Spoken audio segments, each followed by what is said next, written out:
हम लोगों के साथ में जुड़ी हुई हैं उमा सोनी जी।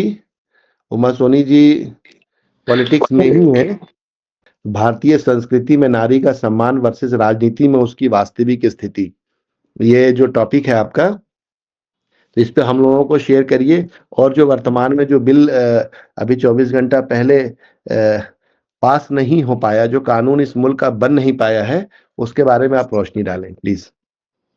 नमस्कार मनोज जी, नमस्कार आप सभी को। बहुत धन्यवाद आपने मुझे यहाँ पे बुलाया।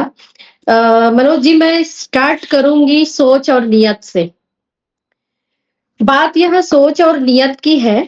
हमारी भारतीय जब भारत देश आजाद हुआ, उस समय भी कई ऐसे महिलाएं, चाहे महारानी लक्ष्मीबाई को लेकर लीजिए, चाहे हमारी कस्तूरबा गांधी को लीजिए, चाहे और भी अन्य सरोजनी नायडू वगैरह जितने भी हैं, वो एक अच्छी और स्वच्छ सोच के साथ इस देश में अपना प्रतिनिधित्व निभाया, चाहे वो आजादी में हो या फिर आजादी के बाद के हो। वही समय से एक सोच आती है कि महारानी लक्ष्मीबाई जब देश के साथ अंग्रेजों के साथ लड़ाई कर रही थी, तो वहां पे एक सोच आती है जो एक उनको रोकने का प्रयास किया जाता है और कर भी देते हैं। मैं बहुत कड़े शब्दों में नहीं बोलूंगी, आप समझेंगे जरूर इस बात को। नहीं, आप बोल और सकते हैं। आज आधी की आबादी को इतने तो हक, आप बोलिए बेहिचक होके, ये आधी जी आबादी का प्लेटफॉर्म आज का है जी। बिल्कुल, आधी आबादी पूरा हक। तो इस नारा को दिया भी कांग्रेस ने, इस नारा को दिया भी कांग्रेस ने और निभाया भी कांग्रेस ने। जब देश की आजादी की लड़ाई लड़ी, तो कांग्रेसियों ने, और महिलाएं तो वैसे भी हर तरफ समर्पित होती हैं। आपने सुना, आप सभी को पता होगा कि महिलाएं अपने घर से देश की आजादी के लिए अपनी गहने जेवर जो भी है, कन्नी चवन्नी अठन्नी उनके पास रहा, उन्होंने देश को समर्पित किया और पूरा प्रतिनिधित्व और पूरी भागीदारी अपनी निभाई। और कांग्रेस ने भी उतने ही सम्मान के साथ उन महिलाओं को आगे लाया।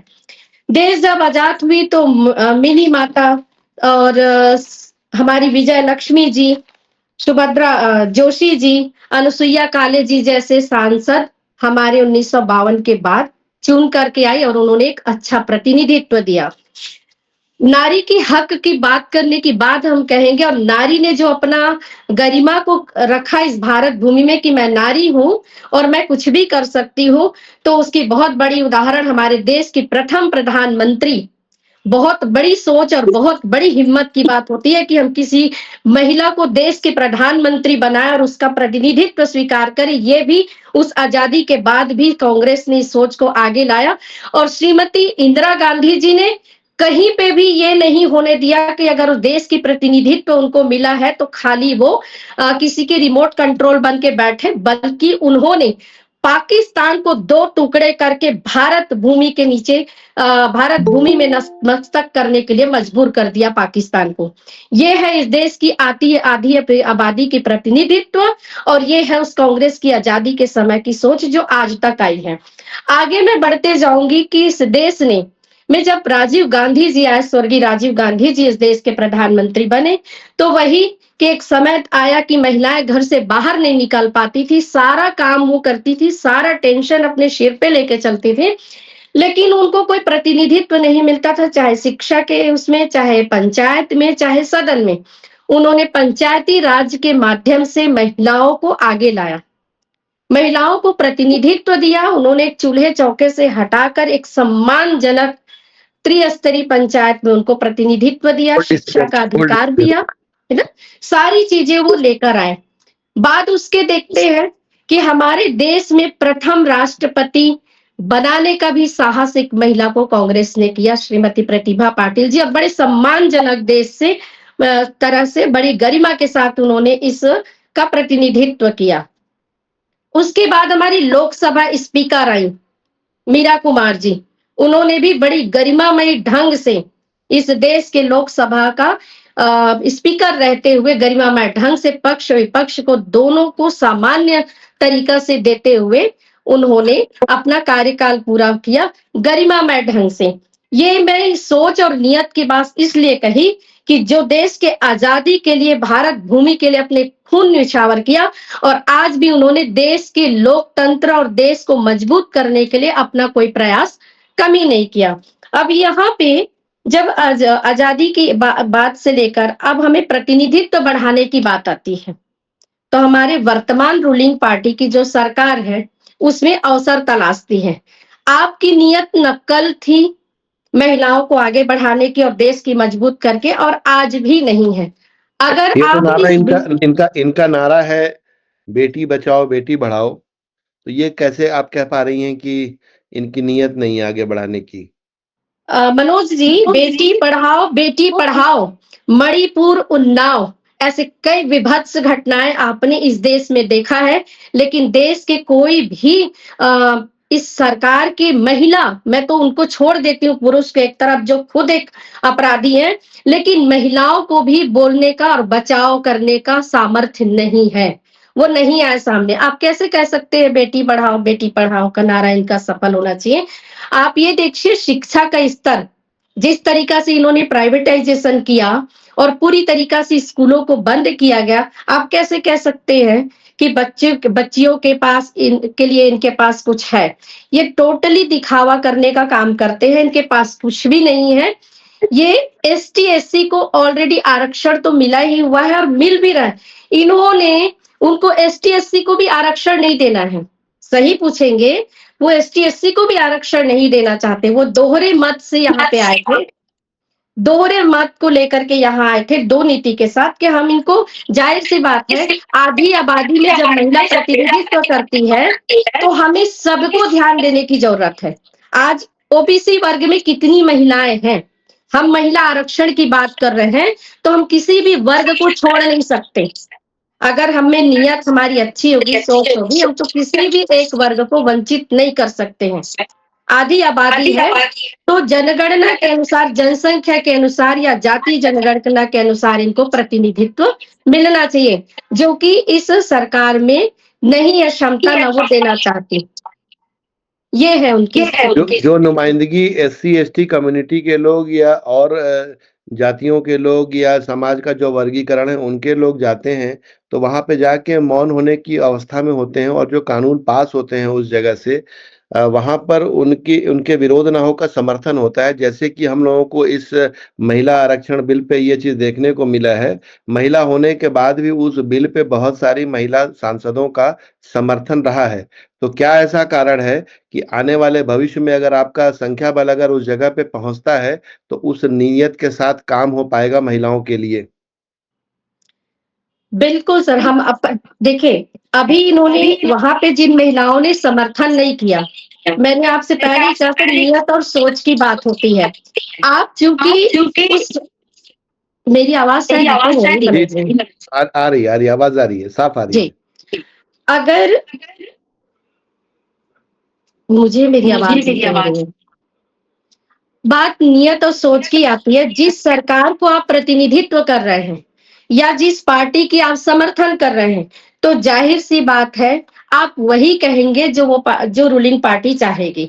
आप सच बोल ही नहीं सकते क्योंकि आप में सामर्थ्य नहीं है। अब मैं यहीं पे एक शिक्षा की भी बात को जोड़ूंगी, है ना? आज की स्थिति देखिए, राजनीति में एक स्वच्छ राजनीति नाम की चीज नहीं रह गई है, और ना ही शिक्षा नाम की कोई चीज रह गई, ना ही किसी में कोई ज्ञान है। कोई भी सांसद उठता है, कुछ भी बोल के चला जाता है, जिसको उनके पास कोई काम नहीं रहता है, कैसे बोलना है ये नहीं पता है। देश के उच्च सदन में जाकर करके उनकी भाषा की मर्यादा देखिए, टॉपिक कुछ और चल रहा है और बात ऐसे करते हैं जैसे चौपाल में पहले थोड़े अनपढ़ लोग जैसे भी थे, बोलते थे उसके बारे में। ये दुनिया भर की गंदी और वाहियात बातें सदन से लेकर एक ऊंचे आसन पर बैठे हुए लोग कर रहे हैं। तो इनको लेकिन जो आप लोग भारत शिक्षित, माता के नारे, मैं दोबारा इस बात को बोलूंगा, जो लोग भारत माता के नारे सभी जगह पे लगवा रहे हैं और सदन के अंदर लगवाते हैं, भारत माता की जय, भारत माता की जय, वो भारत माता की सभी बेटियों के साथ न्याय क्यों नहीं कर पा रहे हैं? मैंने कहा ना, इनका सिर्फ और सिर्फ भारत माता की जय, जय श्री राम, ये सारी एजेंडा ही मात्र रहा है। इस एजेंडा में उनका काम करने का ढंग नियत नहीं रहा है। आप भारत माता की जय, किसको ऐतराज है भारत माता की जय कहने? हम जब से स्कूल में पढ़ते आए हैं, हम हर कार्यक्रम में वंदे भारत माता की जय, जय हिंद ये बोला करते हैं। आपको उसको लाने की जरूरत क्या है? जय श्री राम और राम राम हम करते आए हैं, जब से सुने हमारे लोग भी, बड़े बुजुर्ग पुराने लोग भी। आपको इस बात की लाने की जरूरत क्यों है? क्योंकि आप शिक्षा, रोजगार और महिलाओं की आबादी को जो बढ़ाया जाए, सॉरी, महिलाओं की शिक्षा को जो उच्च स्तर को बढ़ाया जाए, उनको आर्थिक मजबूती दी जाए, उनको सामाजिक मजबूती दी जाए, उनको हर तरह से मजबूत करने की आपके पास कोई नियत नहीं है। इसलिए आप इन तरीका से नारों को ला करके देश की जनता को गुमराह करने की कोशिश करते हैं, जबकि देश की जनता मूर्ख नहीं है। अच्छा, ऐसी क्या आवश्यकता पड़ी कि 2029 में जो चीजें प्रभावी होनी थी, जो कानून प्रभावी होने थे, उसको स्पेशल सेशन बुलाकर 2026 के अप्रैल महीने में आप 2 दिन के लिए आप सेशन चलाते हो? मनोज जी, आप देखे होंगे, जब से 2014 से देश का प्रधानमंत्री नरेंद्र मोदी जी बने हैं, तब से हर चीज अचानक होता है।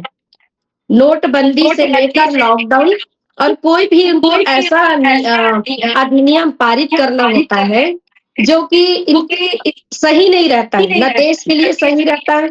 इनको अपनी कोई पर्सनल चीजों को जब लाना रहता है, तो इस तरीका से त्वरित कार्यवाही करते हैं ताकि लोगों को समय न मिले। अब चूंकि पार्लियामेंट को मैं बहुत-बहुत धन्यवाद देना चाहूंगी, पूरे सांसदों को, जिन्होंने इस बिल को तत्परता में भी अपनी पूरी हिम्मत दिखाई और पारित नहीं होने दिया। बाकी तो इस देश के प्रधानमंत्री ने अभी तक यही किया। रात में 8 बजे उन्होंने कह दिया 500 के नोट बंद, सारे लोग परेशान होते रहे, उसमें ओबीसी, एसटी, एससी, महिला, पुरुष सब के सब परेशान हुए। उन्होंने बोला 8 बजे के बाद भारत बंद। आप ये देखिए, एक समृद्ध भारत था, हर व्यक्ति अपने आप में सक्षम था कि अपने किराए से घर जा सकते थे, लौट सकते थे, आराम से घर में रह सकते थे। आज इस देश के प्रधानमंत्री ने उस सक्षम नागरिक को गली-गली 3500 किलोमीटर से 300 किलोमीटर पैदल चल के भीख मांगकर खाने के लिए मजबूर किए। ये है इस देश के प्रधानमंत्री की नीयत। तो आप, और दूसरी बात, ऐसा कोई भी इनका पार्लियामेंट का वो देखिए, जो कहते हैं वो करते नहीं है। उन्होंने 15 लाख देने की बात कही, 15 लाख अब तक किसी को मिला नहीं। आज आप वर्तमान में आपको क्या करना है, अगले 1 साल में अगले सदन और सत्र के आते तक, ये आपके पास कोई कार्यक्रम नहीं रहता। लेकिन जितने भी आप कार्यक्रम सदन में पारित करते हैं, 10 साल से 25 साल तक के आगे का। तो जो काम करना चाहेगा मनोज जी, वो आज से लेकर अगले 1 साल तक हम कैसे अपने देश को, शिक्षा को, रोजगार को आगे बढ़ाएं। जी, एक नारी होने के नाते वर्तमान में आप राजनीति में महिला को कहाँ रखती हैं? और उस महिला में भी एससी, एसटी, ओबीसी, माइनॉरिटी, मुस्लिम, सिख महिला को कहाँ रखती हैं? उस पे थोड़ा अपना विचार दे दीजिए आप। सॉरी, मैं आपकी क्वेश्चन एक बार और कीजिएगा।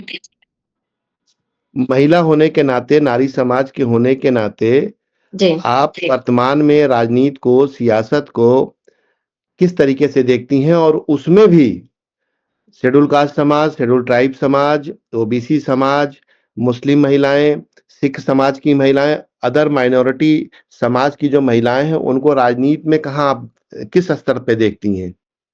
देखिए, मैं उनको बहुत ही ऊंचे स्तर पे देखती हूँ।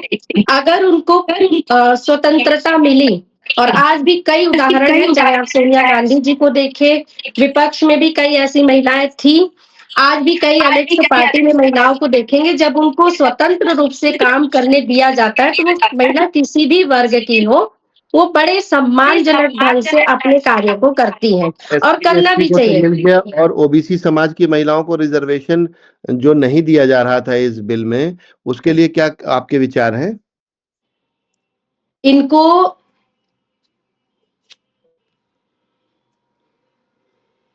एक बार क्वेश्चन मेरे एक बार और सुनूंगी मनोज जी। जो ओबीसी समाज की, जो पिछड़ी समाज की महिलाएं थीं, उनको रिजर्वेशन नहीं दिया जा रहा था इस बिल में, उसके बारे में आपके क्या विचार हैं? वो केवल सही पूछेंगे, वो केवल ओबीसी महिलाओं को ही रिजर्वेशन नहीं देना चाह रहे थे, वो बाकी महिलाओं के भी प्रतिनिधित्व को इनकार कर रहे थे, क्योंकि पता है जो बिल गलत है उसको विपक्ष पास होने नहीं देंगे, तो वो किसी भी तरीका से उन बिलों को टालना चाह रहे थे और उनकी नियत कतई नहीं है कि महिलाएं एक एक काफी संख्या में देश के सदन का प्रतिनिधित्व करें, बिल्कुल नहीं चाहते। उनके लिए ऐसी महिलाएं चाहिए जो खुद उठा के लाती हैं, कुछ भी बकते रहे, उनकी भाषा देखे तो अमर्यादित रहता है, उनको कोई नॉलेज नहीं रहता है। उनके पुरुष सांसद भी वैसी है जिनको बिल्कुल कुछ भी बोलते जाते हैं, कभी वो भगवान बना देते हैं, कभी कोई कह रहे हैं कि चरण धो के पीजिए। इनके बीजेपी सांसद की महिलाओं को देखिए बोल रहे हैं चरण धो के पीना चाहिए। ये दुनिया भर के शब्द है जो हमारे सदन में इसकी कोई आवश्यकता नहीं है। तो ये कुल मिला के महिलाओं को आगे ही नहीं देना चाहते, महिलाओं को प्रतिनिधित्व को ही नहीं स्वीकार सकते कि स्वच्छ तरीके से कोई महिला आए, एजुकेटेड महिला आए और समाज और देश को आगे बढ़ाने में, समृद्ध बनाने में अपनी भूमिका निभाए। ये बड़े दकियानुसी ख्याल से हैं जो महिलाओं को कभी बराबर के आसंदी में देख नहीं सकते और इसका उदाहरण आप देश के प्रधानमंत्री से ही ले सकते हैं कि एक महिला के लिए कैसे-कैसे शब्दों का प्रयोग करते हैं। इससे बड़ा उदाहरण मैं नहीं दे सकती। जी। बहुत-बहुत शुक्रिया आपको।